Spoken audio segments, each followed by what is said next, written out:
tuning in to the online broadcast network, AfterBuzz TV. Over 20 million weekly downloads in over 150 countries, and your number one source for after-show entertainment.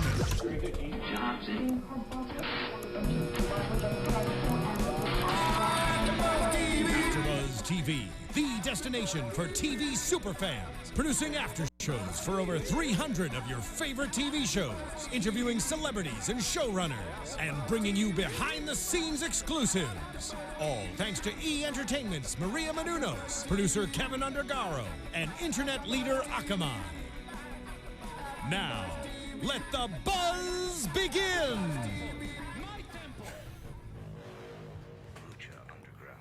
There it is. Get it? We're going live, baby. We're going live. Welcome to... He's stuttering Man, already. Dario Cueto just throws me off every single goddamn time, guys. Welcome to episode 4 of the official Lucha Underground After Show right here on AfterBuzz TV. As always, I am Ty Matthews. You can find me on Twitter, on Instagram, at Ty Matthews PMA. And as always, my lovely and talented co-host. Oh, I'm lovely and talented this week. My name is James Frank. You can follow me on Twitter at TheJimboSlice with 2 E's, Thee.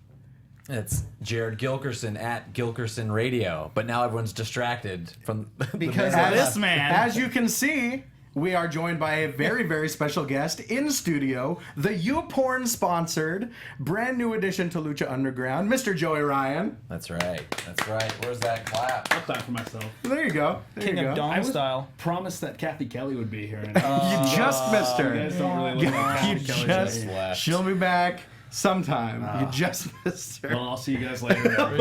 It's been He's all fun. panel a bunch of dudes. Ty's a good replacement. Joey, you know. A little beardy for me. A little bit. A little rough. need a Now, cupcake. Joey, obviously one of the most accomplished and prolific indie wrestlers out there. Brand new addition to Lucha Underground Season 2, and a friend of mine for 16 years now. Holy cow. It has been over a decade and a half Wow. since our days on E Street. Yeah. We're old. We are old.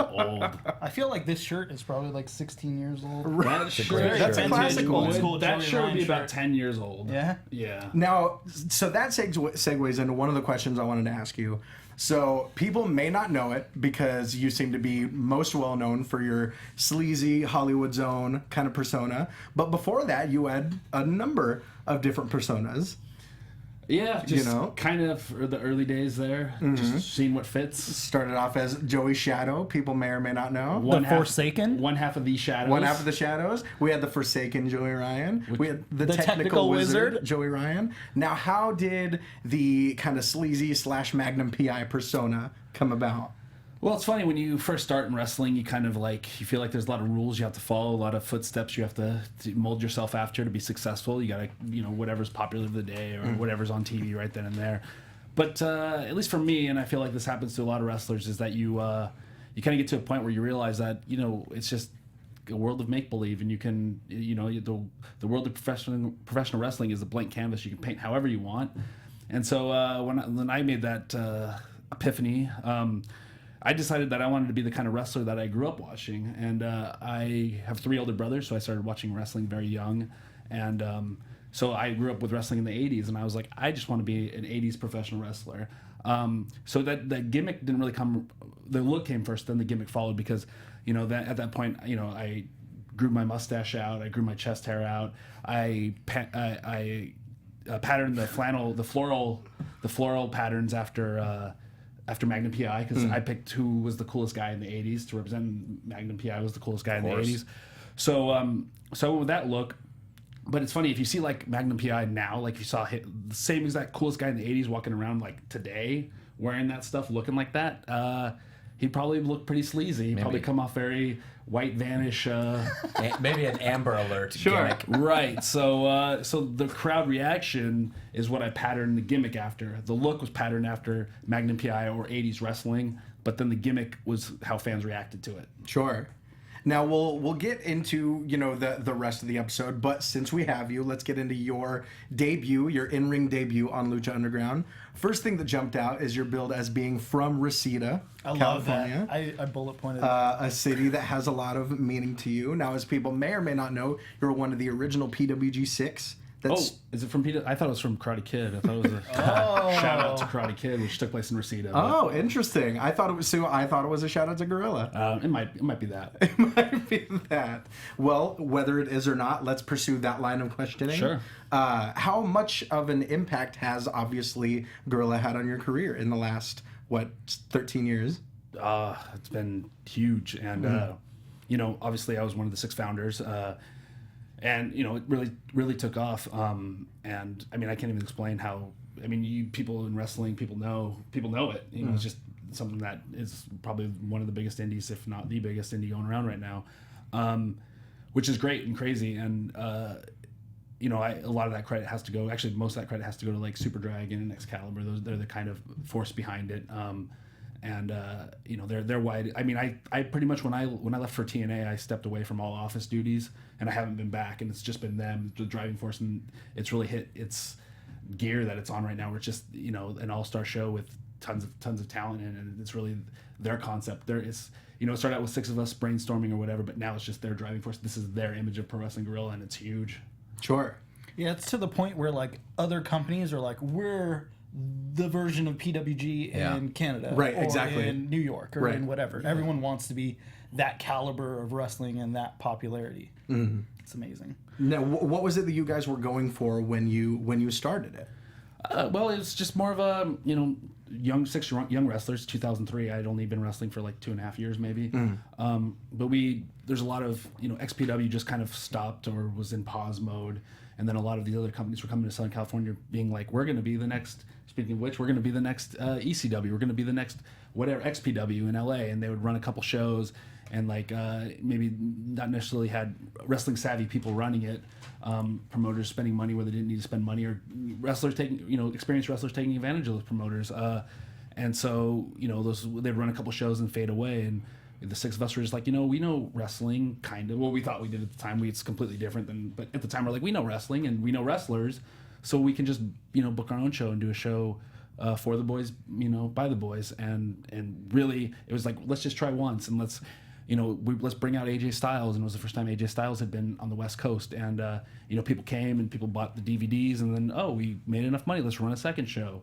And that's when we did the title tournament. We had like Christopher Daniels on the show. And, we brought out some other people. And, it just kept growing and growing, and one show led to the next show and led to the next show, and then at one point we were running 2 shows a month, in 2005, 2006, and then like I said, now it's more of an all-star show where the shows are a little bit more few and far between, but right now it's like anybody who's anybody is on the shows when they happen. Like I was wondering, like that's so early in your career, and to like a lot of wrestlers, just kind of toil around and just kind of in obscurity, but like you've created something that big that early. Like, I mean, it wasn't that big then. Well, I mean, but it's still something you created at such a young age. Yeah, no, that's very cool. I'm very proud of it and where it's at now. But like I said, I think right now the vision of it, the Super Dragon vision of it, that it is right now is really what's mind blowing to everybody, or really why it's so popular. But I mean, we did catch a bit of steam coming up, but again, we weren't like it wasn't the buzz that it is today, and but yeah, so it was just kind of just us trying to get ourselves on our own work and bringing our friends in and wrestling and just kind of doing our own thing without any supervision, like let the kids play, kind of thing, and it was just fun, and the notoriety we got off of it was great. But like you watch a lot of those early DVDs, and there's 75 people in the audience, and it really the DVD is really what kept us afloat back then. And now it's just a super show where it sells out every time, and obviously the DVDs are still part of it, but it's just just.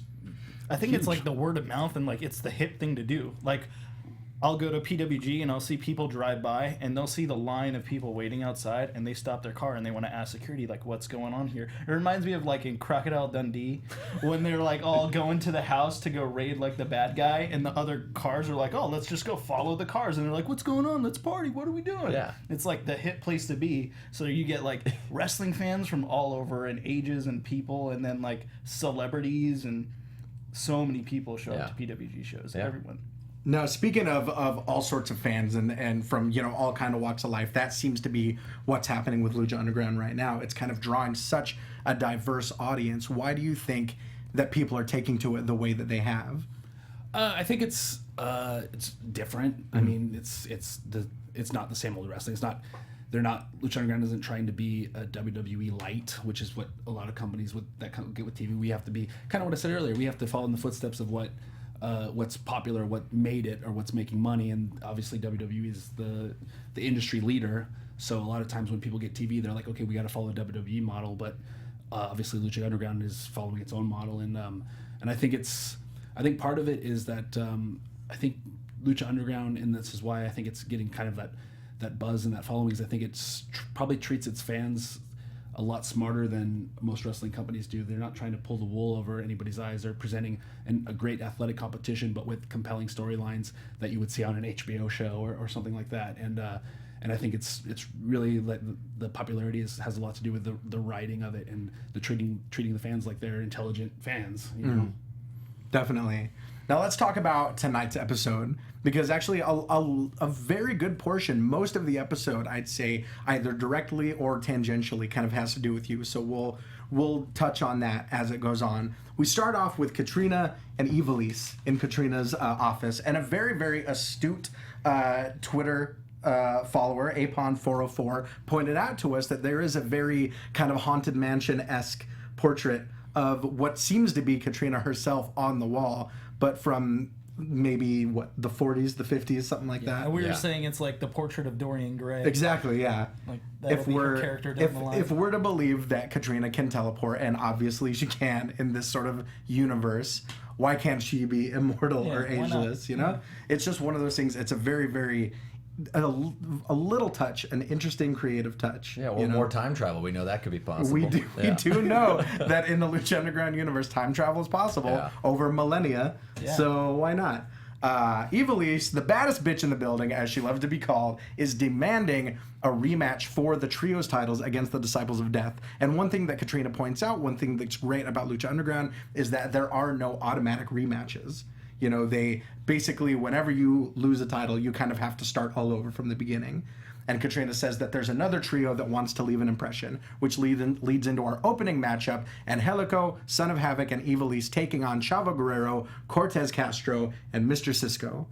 And one thing that I think people may not notice right off the bat is that the vignettes that happen in Lucha Underground, the things that happen backstage, those happen unbeknownst to the announcers. It's like in storyline terms. You know, if something happens backstage, Matt Striker and Vampiro aren't aware of it. So this whole story between, you know, Officer Joey Ryan and Officer Reyes, or, you know, Cortez Castro, they don't know about that, you know. So they start putting over Mr. Cisco as kind of the one to watch out for. Meanwhile, kind of underneath the surface, we've got this whole storyline that completely casts all of season 1 in a different light.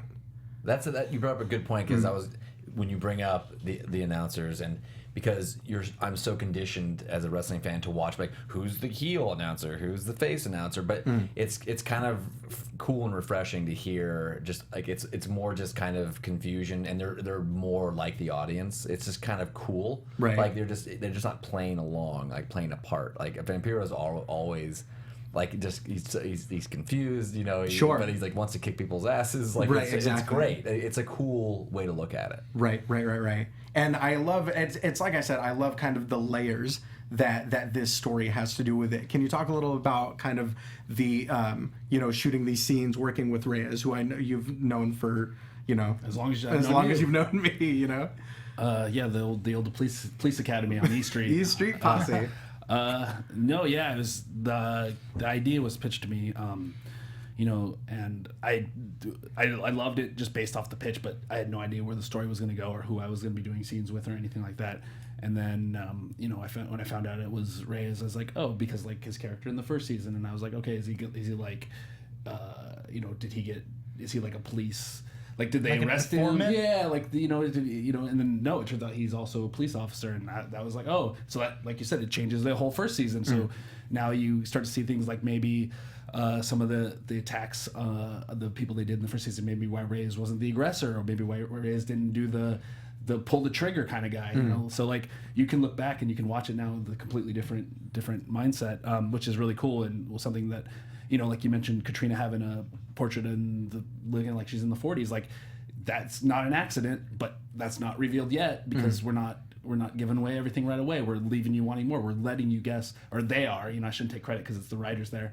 They're letting you guess, like, oh, why is that there? Is there something that's going to reveal later? Well, nothing's an accident. Right. They use the time wisely on the show. So yeah, just filming those scenes and just getting to play, just getting to play a cop and just having the buddy cop banter with Reyes is just so fun. And it's because I know him so well too, and it's just us being goofing around most of the time. I mean, we get business done, but like there's not a high pressure scene behind the scenes there. It's just like, let's have fun with this, let's make it work, and let's tell a story with it. And it's just it's been great. Yeah, you were telling me about the whoa. Yeah. The whoa that you give him. Yeah, like you watch the scene. There's the line where I'm delivering a line and he threatens to beat me up. Whoa, like me doing that.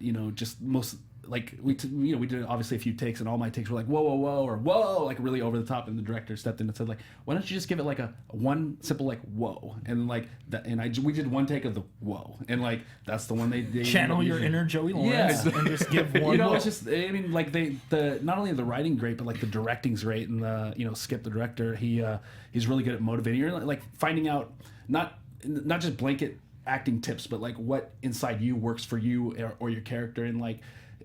Just being able to help you get through the scene where it's going to make the most sense, or produce the best scene. Right. This brings me to a question I had. Like you have a degree in theater. Yeah. You've been on a ton of acting sets and in commercials and tons of stuff, and you've been wrestling for years. So would you say Lucha Underground is more like a movie set backstage, or more like a wrestling locker room? Well, I mean, when we're filming the vignettes and stuff, it's definitely more like a movie, more like an acting scene, or more like a TV, or like more that vibe. When we're doing a live show, obviously, you still feel like you're wrestling, and it's not like we don't do the wrestling and film one bump and then cut and then film the same bump from a different angle. So it's just the wrestling's still straight wrestling. It's still one take through. But yeah, the scenes, it isn't like the typical pro wrestling where they set a camera up right here and we're cutting a promo to each other and we don't know the camera's right in our, it's not like that. It's like we do the scene, cut, switch angles. We do that so that way we can get we can make the best scene happen. And you've been prepping yourself, like, because I know you did the backyard thing years ago. Oh yeah, and man. like somebody's digging deep. I thought I saw an interview where you mentioned it briefly, where it wasn't wasn't like a insane backyard. Is more like more storylines, more vignettes, and more character driven. Like, yeah, were you like preparing yourself for this character for a long time? Yeah, me and my high school friends, and you've met one of them because he started in the shadows with me. Yeah. There's like 6 or 7 of us, and we all had like 4 or 5 different characters we'd play, and we'd get costumes and characters and ideas, and we'd cut these promos, and then like our wrestling matches, they weren't like tables or chairs in the backyard. It was just like we would just like fumble through some terrible looking wrestling, and then go change and put on our new cut the promo. We were excited about cutting the promos and like being these characters, and like so it's just not your standard like dangerous backyard stunts. Yeah. It was just like we wanted to play these characters. Who was your backyard character? Who were a couple of the characters? I gotta hear it. I was Hellraiser. The face paint, right? Face paint, yeah. Hellraiser with the Z, because obviously Razor Ramon, obviously. Sure. Who else did I have? Oh, geez, you're gonna make me think of this. I actually thought about posting because I have all these recorded on VHS, and I was like, should I put those on YouTube? Oh my god! Would people want to watch that? Release it as a special DVD. Absolutely. It would be do that. It would be very clipped because a lot of it's super embarrassing. Yeah. So. But yeah, I should just I was like, I'm gonna throw some of this on YouTube one day, and just like none of the wrestling though, because the wrestling was garbage. Yeah, just do the promos. Yeah, so it's just I'll have to watch them again to remember everything. But yeah, it's just one day you might see those up on YouTube. I love that. Digging deep. Yeah, hell yeah. Now getting back to the show, we get this opening six man tag between Angelico, Son of Havoc, and Ivelisse versus Chavo, Cortez, and Mr. Cisco. And I think Angelico more and more is becoming kind of like one of the most dynamic performers on the show and just in wrestling. The way he's got such an atypical body type and all of his different kind of knee strikes that he's throwing around. We see a lot of good stuff. What did you guys think of this match? He did that gnarly like jump off the back knee and then like over the top, swing into the ring, bounce off the second rope. That was super bonkers. Yeah. It's just like, this guy's insane. Yeah, I love him. I love his vibe because as the team, everyone on the team is so like it was so different, has a different strength. I'm just hoping for just another outfit. Like, no, I mean, I just Something that's not like highlighter because green. I feel like he's the kind of wrestler that can really stick out and jump out, and he's very popular right now. And it's like, give him. I just want to see like his own distinct look, and not like the logo from the show. I want to see like his look. Sure. Now he ends up winning the match with a top rope double stomp, and it goes back to that whole the storyline with Reyes, because you really think it casts even all of his matches in a new light. You know, when his team loses, is there something more that he maybe could have done? You know, is he throwing these matches so as to kind of keep a lower profile? Chavo was not happy about that. He was not happy. We saw a lot of, and that was another thing. We didn't see as much dissension as we usually do between Angelico, Son of Havoc, and Ivelisse, but obviously a lot of dissension between Chavo and Cortez and Cisco, who, as you know, whereas before they were kind of the enforcers of Big Rick and of Dario Cueto, now they seem kind of, you know, the henchmen of Chavo, or at least one of them are. Yeah. One of them is. Yeah, it's I love seeing Chavito heat. Sure, of course. And then we see a lot of Johnny Mundo backstage, training with his parkour, throwing out some facts. And then we find out later on in the show that next week's main event will be Johnny Mundo taking on Cage. You know, we saw a lot between them last week, or in the weeks past. You know, kind of at each other's throats. And you got two cool promos in a row. I mean, it was the thing I love about it. Right after that match, it went right in. That was right into yours, and that's the kind of vignette or kind of thing I want to see. I love how it seamlessly just goes right into this thing that they obviously filmed earlier, but like it flows so well. Of course, and then that went to break, and then you come back with the Killer Mundo like just promo. That was exactly. And you know, anytime you're training on top of a rooftop, you know, like in the middle of the afternoon, it's the best. So this leads right into the vignette we were talking about earlier with Joey and Officer Reyes, Cortez Castro. And Joey kind of needling Reyes over his loss. You know, Reyes is he's down about it, and Joey steps in to offer to show him some real police work. And one thing that I noticed last week, you know, it was the very first time that we saw your new character, you know, your addition to this show. As pretty much as soon as that went off the air, we had a brand new T-shirt, brand new Joey Ryan T-shirt.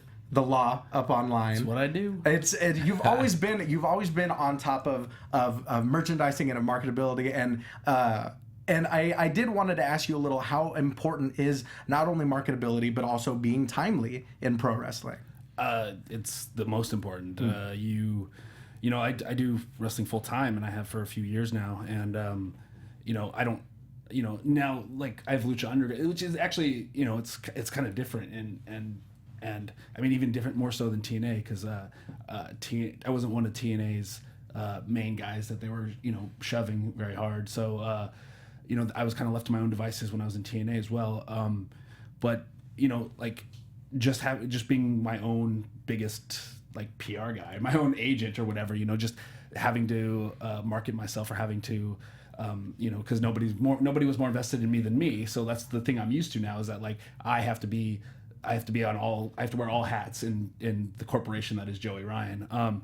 So like even now Lucha Underground, it seems to be really invested in me and want to do a lot with me. So like even now I have to like take a step back and like, I mean, just for instance, like right after the vignette aired, not this one but the previous week, you know, I put it up on my like posted on like Facebook or whatever, like, how's my vignette? And they were like, hey, like we're gonna post that on our YouTube, do you mind pulling that? Oh yeah, no problem, because like I'm not used to having that company being like, hey, we wanna oh sure, we want to spotlight you and your vignette on our page because that's how much we believe it. So like I really had to tail back and like pull back on like self-promoter Joey Ryan, where like I have to get all my stuff out. I have to have everybody see it, so everybody wants to use me and everybody wants to buy my shirts.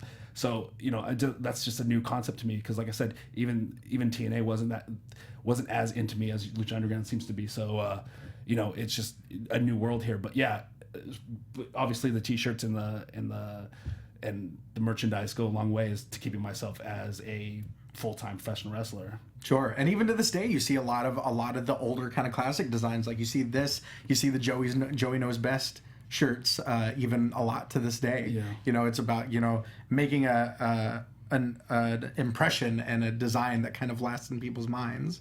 And you have a lot of say on what goes out or stylistically? For my merch, yeah, with Pro Wrestling Tees, Yeah. which is a genius invention and very successful for them. So that's great. Yeah. And it's great for the industry and the independent wrestling as a whole. But yeah, I mean, they let me open my store and I run it and I get to put up whatever designs I want and things like that. And a lot of times, I get sent designs from fans or I commission, if I have an idea, I commission them myself or whatever. A lot of the World's Cutest Tag Team stuff I have with Candace up there because, fans love her and they want to send her their ideas and the ones we like, we pick and we make t-shirts out of. But yeah, no, it's our store and we get to run it and Pro Wrestling Tees gives us a lot of liberty with that. Nice. Didn't you tweet the other day that you quit your job at Hot Topic because you hated folding shirts and now all you do is fold t-shirts? That's another job that we have in common. I know we were both projectionists. Yeah. We also both worked at Hot Topic. Well, I worked at Hot Topic for 2 weeks. Well, I probably made it a month. I worked there about 2 months. About a month. No, it wasn't even holiday work. It was just they opened a new store in the mall near where I grew up, and I was in high school. I was 17 or something, and I applied and they hired me, and then I was just like, I'm just folding shirts. This is terrible. And then so I went from there to actually probably the next job I had was the movie theater, tearing tickets, and then through working at the movie theater, they trained me how to be projectionist, and then I got promoted to projectionist at a movie theater, which is the job I had. The job I had when I started wrestling, which is a common bond we have. And then my job after that, I worked at a mental health facility in Pasadena, California, and as a mental health worker, and I did that for a couple years before I was which is fine. It's different, and then one day I was just I started making a lot more money wrestling, and I was having a bad day at work, and I was just doing the math in my head, and I was like, I got this, I have this coming up. I have this. I don't have to be here. So in the middle of my shift, I was just I walked into my supervisor's office. I was like, hey, I think I quit. And they're like, what? And I was like, yeah, I quit. And they're like, all right, because it's just their job. They're not, so Sure. All right. And they're like, can I call someone in before you leave? I was like, sure. And so they called someone to take my shift, and I was like, all right, see ya. He opened his blow pop and was like, Yeah, I'm out. It was just the that thing you do scene. I'm out. I quit. I quit. Yeah. Just like it. Now let's get into this match with Brian Cage. Someone that you've known for several years. Yeah. We did get a question on Twitter from Paradox Kid asking, who is more intimidating, facing off with the Swolverine in the ring, or Mil Muerte is kind of just looming over the proceedings from Dark Olympus? That's a good question. Obviously, the Brian Cage was more engaging at the time, so my attention was on Brian Cage. Sure. But yeah, Brian, anytime you get in the ring with him, he's intense, he's giant, he's agile, he's all these things that you kind of have to pay attention to, or else you're gonna catch one. So yeah, it's Brian is Brian, and he's great, and he's awesome at what he does, and so it was actually a blessing that I got to wrestle him, even though it probably looked like not such a blessing. You got the most offense on him, and does seem Vampiro like really it. put over no one's been able to Sure, go like yeah. this with the Yeah, machine. actually, the not only did Brian, because Brian usually just dominates his matches there, but since it was my debut, he was like, oh, let's make it a match, and then so between giving Brian credit for making it a match and the Striker and Vampiro, their commentary was great. It just made the whole match work for me, and really made a great impression on my debut. I love how in the vignette you're we just got to go out there and play wrestler, and then when you came out, I was playing. thinking okay, him as an undercover cop thinks I got to go play wrestler. Let me get the baby oil. Yeah. Perfect. I was like, that's great. Yeah, I made the joke to my friend today that my job description is I'm a wrestler pretending to be a porn star, pretending to be a cop, pretending to be a wrestler. Exactly. So just full circle. What kind of oil is that? Do you prefer one brand? I'm not so particular on which brand of baby oil. There's the Johnson & Johnson brand. Oh, nice. CVS has a great generic brand. Sure. Just whatever I can find at the time, whatever I can pick up. That's Has perfect. anyone ever ribbed you and put hand sanitizer? Oh man. Oh man. I wouldn't really notice it. You know what? Though I do little trick here that I do for Lucha Vavoom shows. because my entrance is on the same stage as the dancers and the burlesque dancers at Lucha Vavoom. Is I oil up, then I dump the oil out and fill it with water for my entrance because I don't want oil to be on the stage that the, Sure. that the dancers are dancing. That makes on. sense. So, yeah. So You yeah. learn that the hard way was like an accident. Oh yeah, it was not an accident. Not an accident because the burlesque dancers at Lucha Vavoom are the world class. So Yeah. like they were just like, hey, like I was slipping a little because they're wearing like big giant heels too. Sure. Doing like crazy, and they're like, hey, I was slipping a little bit there. Is there anything we can do? And I was like. Yeah, like, I could, and it didn't even occur to me until like a couple of them. They're super nice too. They weren't like mad about it. They're just like, hey, is there anything that we can maybe do to change that up a little bit? And it was just, I can do water instead. So we don't snap right. our angles. Yeah. Now you mentioned the agility of Brian Cage, and we did see kind of more of the agility and more of kind of the striking from him this week than we usually did. We saw the single leg drop kick, we saw the soba, we even saw the second rope moonsault. It's such a complete package that Brian brings to the table.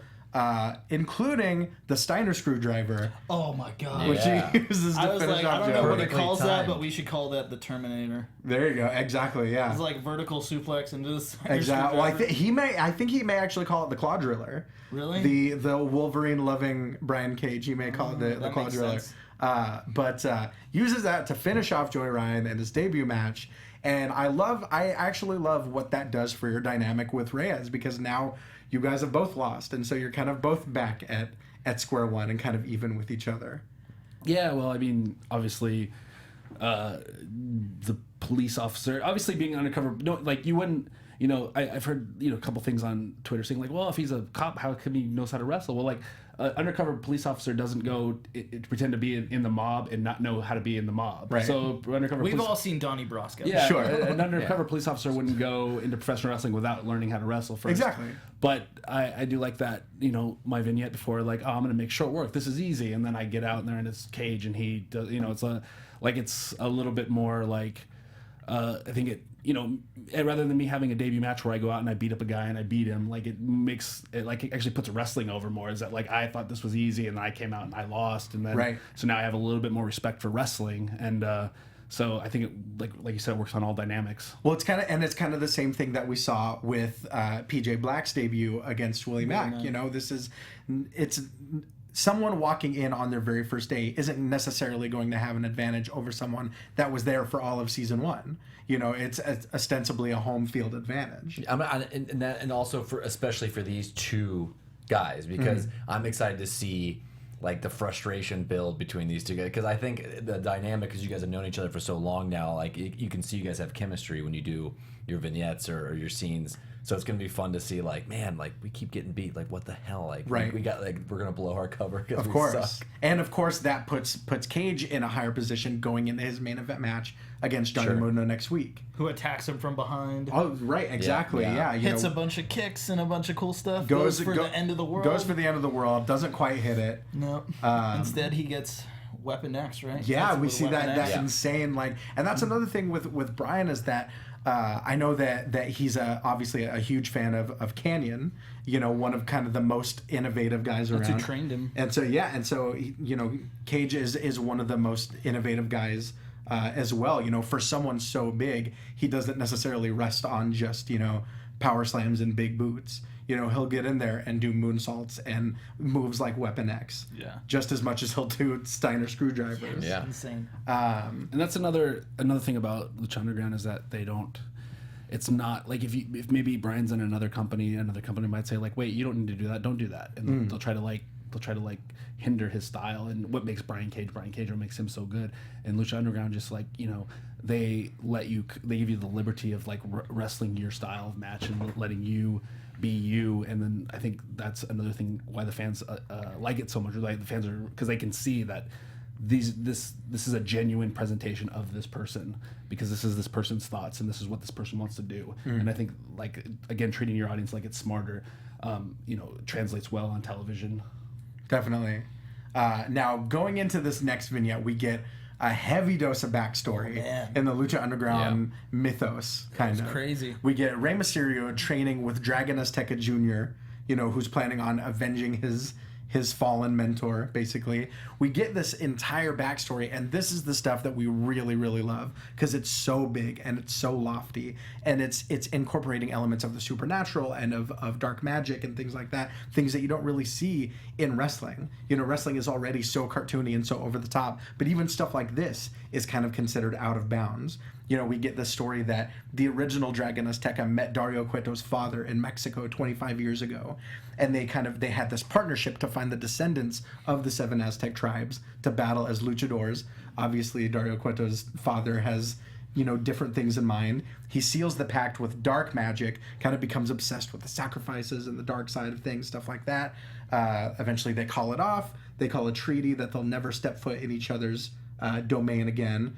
But then, obviously, years and years later, Dario Cueto comes to, you know, the States and kind of tries to put his own brand on Lucha Libre. And they were saying that Dario is more obsessed with the dark side and, like, the sacrifices for the gods instead of, like, being with the gods and trying to build them up. And I think it was Mark in our first episode was like, the way the stairs are and the thing in the middle of the ring, maybe this is a sacrificial temple. And speaking of sacrifices, we find out that Dario Cueto sacrificed his own son, Matanza, to a god so that the god could live in his body. Like, we're dealing with, we got some crazy lighting going on. We, you know, because you're talking about Dario Cueto. Exactly. Usually we get the there it is. But we find out that's why Matanza is the monster that he is. That's why we found out that he ate Bale's face. That's his brother, not his son. Or son, yeah. And so that's right, yeah. It was Dario Cueto Sr. that sacrificed Matanza. And so he's not only this monster now, but he's a god living in a monster's body. God, I'm hoping this just leads to something live in the temple, like you were saying, like how Mark kind of teased. Like, this has to, like, the vignettes are amazing, but that would be so cool to have something happen live in that arena. And so now we find out that Dragon Azteca Jr. has been tasked with the impossible. He's trying to look for a way for the 7 tribes to reunite.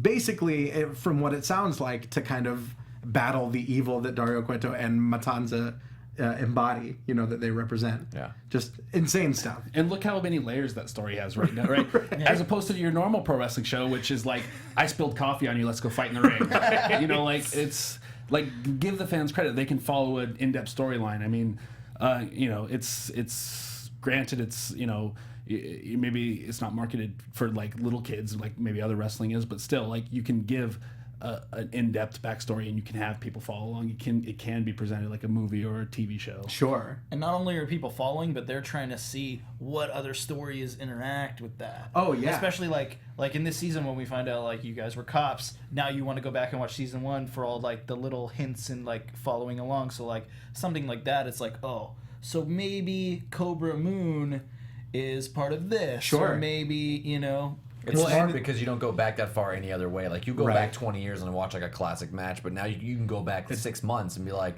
oh, like no other show does that. Right. Yeah. It's a guessing game, you know, like people want to try, like Lucha Underground, I think more than any other show, a wrestling show, leaves you wanting more instead of like some shows which that may be so long that you're kind of like, they overstay their welcome. Right. Like at the end of Lucha Underground, you're like, wait, that's it? Like, what about this? What about that? What about that? Oh, now, you know, like. Right.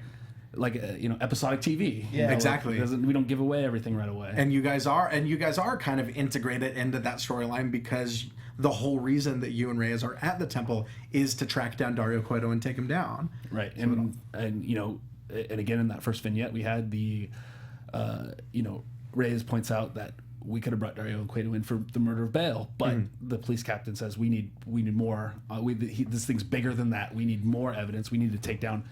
What we don't know. That's why we're there looking for evidence. Right. But it's not. They're obviously Dario Cueto is into bigger things. Sure. We don't know yet. That's why you got to keep watching. Right. Poor Bale got his head eaten. Got his head eaten. It happens. I mean, when you're in the temple, sometimes your head's gonna get eaten. Yeah. So let's get into tonight's main event.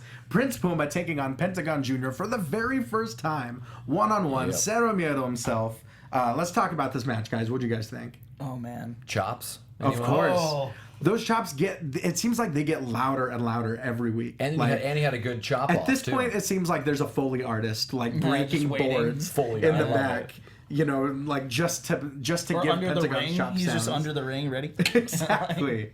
Because I think this one of Pentagon's like baseball chops just sounded louder than it's ever has. I wrote this like season. Mark would say, gross. It's I was like, super oh, gross. it's so gross. Just disgusting chops. That's great. But these two obviously, it's kind of the most prominent hero and the most prominent anti-hero. You know, for as much as people love Pentagon Jr. and as much as people love doing the Cero Miedo hands, like he still is kind of almost the most pure embodiment of evil on the show.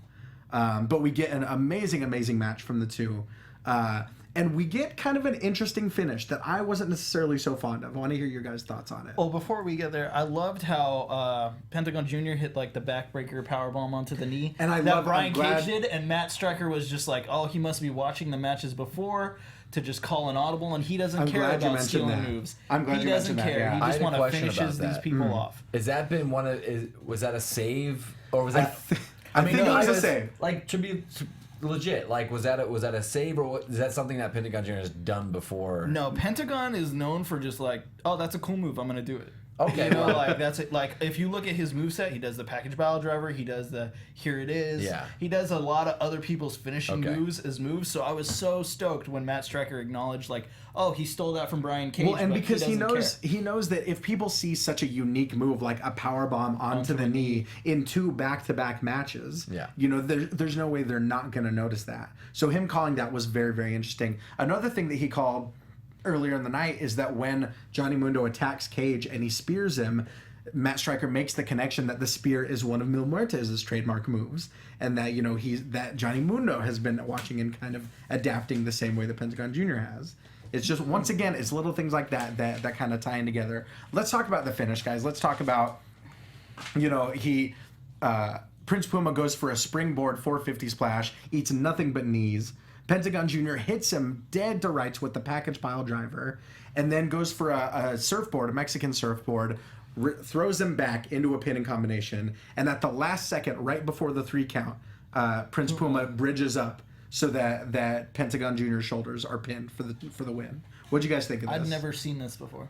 Of all like back suplex 1-2, and then you lift your shoulder, Right. or like backslide, roll out, like anything where it's like a double pin and then the guy gets away right at the last second. I'd never seen this. Sure. I thought, I was just like, oh man, because at first I was like, why is he putting him in a surfboard? Right. And then I thought he was gonna bend him back and grab the head, but Right, then he like, which would have been one of rocked him King back. Cuerno's Yeah. moves. Yeah. I was thrown off a bit because I was just looking at Puma's shoulders, obviously. Right. So when the ref, signaled to ring the bell, I thought it was a mistake. Ring the bell. Ring the bell. I thought they botched it. But then I was really hoping for a replay. I really Right. wanted to just kind of see it again. Sure. But after they explained it, I was like, oh, I mean, you're more familiar with his moveset, so I'm a little fresh, a little green there. Sure. So I bought it. I was like, okay, he screwed up, but now that you kind of explained And it, I think, and yeah, we talked a little bit about it off mic, and I think technically speaking, it was gorgeous. The package pile driver was incredible. Yeah. The pin itself was absolutely flawless. The thing that I didn't like is that Pentagon Jr., his package pile driver is bulletproof. So to me, that character had no reason not to go for an immediate cover as soon as he hit it. So the fact that he starts going for this surfboard, Yeah. which I'm not sure he's Like ever maybe done on the Mill show. should have stood up or like acknowledge like something to where Pentagon's like, no, I'm gonna prove to you like I'm the man here. Maybe, kind yeah, of thing. maybe something like that. Like I know It just- you're it dead, seemed- but I'm gonna put the nail in the Right, coffin. exactly. Kind of thing. It didn't seem true to Pentagon Jr.'s character. The fact that he knows that package pile driver is something that people haven't kicked out of. Why he wouldn't obviously go for an immediate pin. But I will say this is nitpicking because this Yeah. match was That's amazing. The package insane. pile driver was absolutely gorgeous. one of my other favorite moves of the night was I loved your Northern Lights trap arm suplex, and then Puma Oh. did a similar move, and then he flowed over into a suplex, but That Pentagon deadlift- Jr. his legs didn't touch, so Right. it was just a cool flowy move. It And was that's great. one thing. That's one thing that Prince Puma. That's kind of one of his trademarks. That Northern Lights float over into a deadlift, almost brainbuster. Great. It's And Pentagon Jr. We've talked about this. Isn't necessarily a cruiserweight. So the fact that he could just muscle up like that is so impressive. Yeah. But afterwards, we get a lot of post-match shenanigans. We get Prince Puma about to break Pentagon's arm with his own hold. He's got him in that hold. He's about to fall back, and he leans down, and he basically just lets him know that he could have if he wanted to. We see, Prince Puma is obviously the hero. He's the Link of the show, and so he's. Through this act of mercy, he's kind of showing that he's this pure embodiment of good. Yeah, I mean that he couldn't have broken his. I mean, you can't do that. I really thought he was going to. No, he's the face. With the death of Conan, I really thought that would have pushed him over the edge. The bigger man. Right, exactly. He's a bigger man. Yeah. And he does the curls.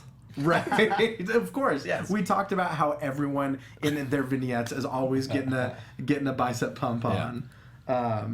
But I want to get your thoughts on working with guys like this. Did you have any involvement with Rey Mysterio, who's obviously a major addition to the cast this season? I can't give specifics of who or what. Of course. I mean, obviously, being Lucha Underground and there being a lot more Lucha in the temple, I got to go at doing a little bit more Lucha, a little bit more Jesse Hernandez training from the early 2000s that you're familiar with. Of course. Jesse Hernandez, Bobby Bradley. Yeah, like a lot of that plays in the temple.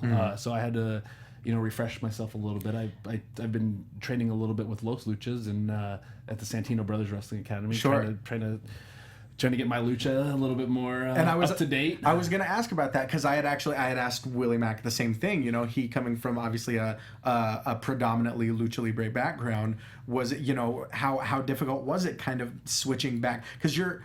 In terms of American style, you're kind of the most American. The Americanist. the Americanist. You were even in Max Landis's wrestling, or isn't wrestling? Yeah, as the American guy. Yeah. I was in 2 viral videos last year. There you go. As we say, you've obviously covered it in many mediums before, but if you haven't seen Joey's clip from, is it DDT? DDT. From DDT, which christened him the King of Dong Style, which is also now the reason he is YouPorn sponsored. Yeah. As you can see, YouPorn, baby. YouPorn ambassador. Thank you for that. Of course, the best. So if you haven't seen that, go check that out. It's incredible viewing. Also check out Wrestling Isn't Wrestling. But yeah, and so was it kind of difficult getting back into that mindset, having been so long? Well, first of all, Willie Mack just does it. He just does it. I just do it. I don't know, just do it. Yeah, no, I mean, wrestling. Play on words. So wrestling is wrestling. It's kind of all not all the same, but once you get the movements down, once you learn. I mean, I've gotten pretty good at dealing with language barriers and things like that. Sure. But yeah, I mean, there's always a little bit more. As far as the lucha style goes, a little bit more. I don't know, like a little bit more faster pace, a little bit more flowing rather than a specific stop. And progress through maybe a more methodical means. But I mean, it's still in me from way back in the early, and it probably helps that was the first style I learned. Right. But yeah, no, I definitely have to recall those memories, and going to training these days, or recently with Los Luchas has definitely helped. Sure. Well, let me ask our producer Mark. Do we have time for my favorite part of the show? Very little time to go. All right, let's get into the predictions. Bam. AfterBuzz TV predictions. Oh, that's new. Is that quick? That's Is the that short one. The quick version? That's the one Damn. where it's like you gotta go. I was hoping for some theremin. All right, Jared, what do you think? Evilly, she'll get the dream will come true. The trio. Getting the trio Yeah, styles they're gonna back? get it very soon. All right, Jimbo, what do you think? Willie Mack is gonna continue to hopefully save Sexy Star. Right. When we get there. What the hell? We kinda did jumped ahead. we did see that very horror movie-esque promo of just, we even saw like the grainy film stock kind of look, and just the zoom in on the Willie eyes. Joey and I are very familiar with the Willie eyes. Damn. Having known Willie for 10 plus years now. Let's see, in terms of predictions. You stumped yourself. What do we think? How about for Joey? For Joey, Yeah, get a prediction. I think we're definitely on the road to a snap from Reyes. I think Joey's gonna make one too many comments. He's gonna, be sucking on that lollipop a little too loudly, and Reyes is just gonna snap and just Los Cubanitos style. Oh wow, you really called back on that one.